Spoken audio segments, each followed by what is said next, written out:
In 1974, the most densely populated place on Earth was abandoned in a single night.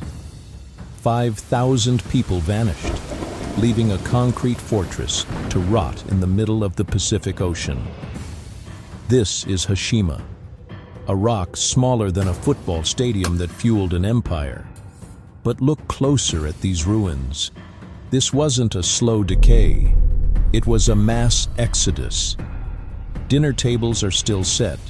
Shoes remain in the hallways. Hospitals are filled with rusting tools.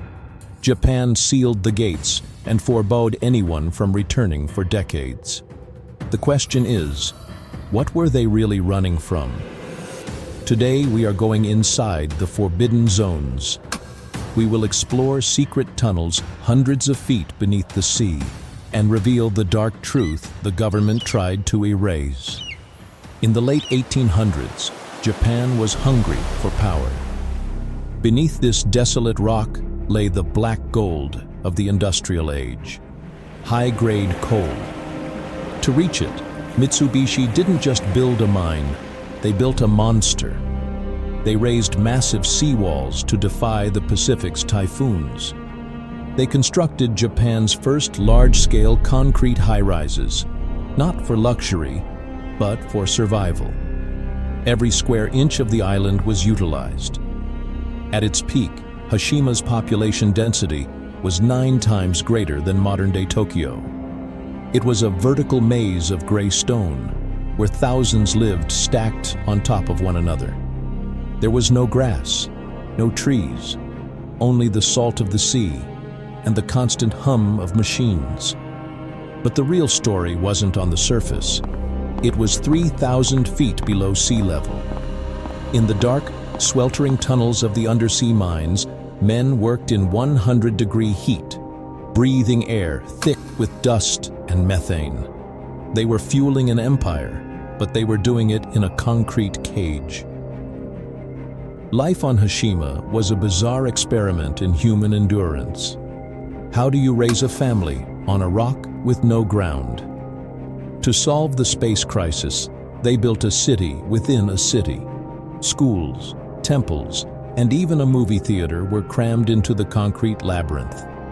There was a hospital, a barbershop, and even rooftop gardens where mothers tried to grow vegetables in wooden boxes, because the real Earth was hundreds of feet below them. Children played on the stairway to hell, a massive flight of stairs that led to the island's highest point. But every smile was shadowed by the massive sea walls.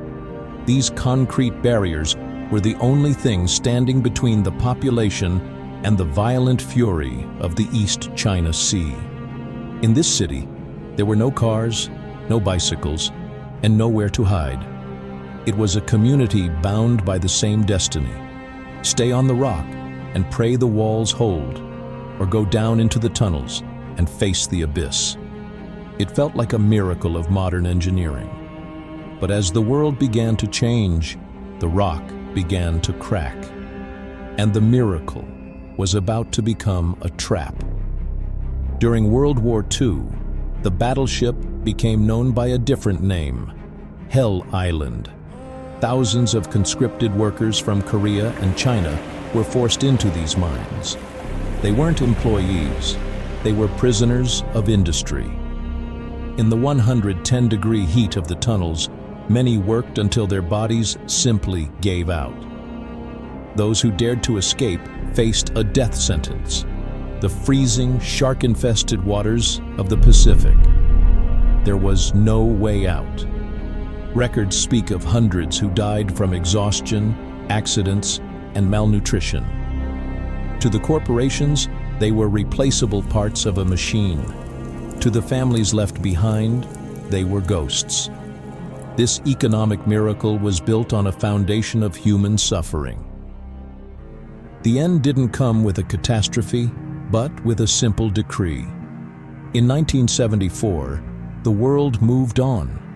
Oil became the new king, and the coal beneath Hashima was no longer worth the blood it cost to extract. In January, the closure was announced. By April, The last resident had stepped off the rock. The exodus was so fast, it felt like a retreat.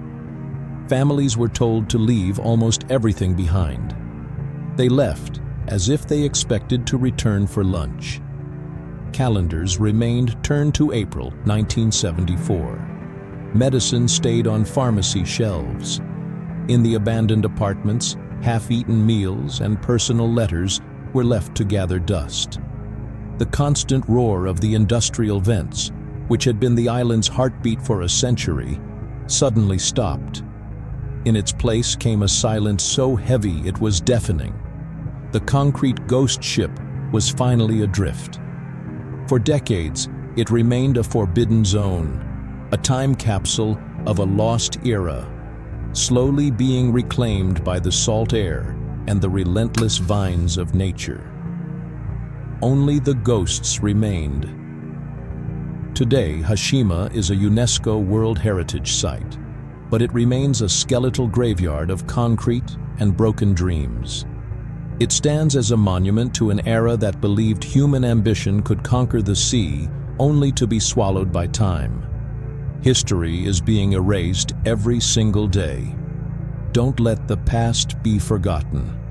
Subscribe to Chronos Files and join us as we unearth the truths they tried to bury.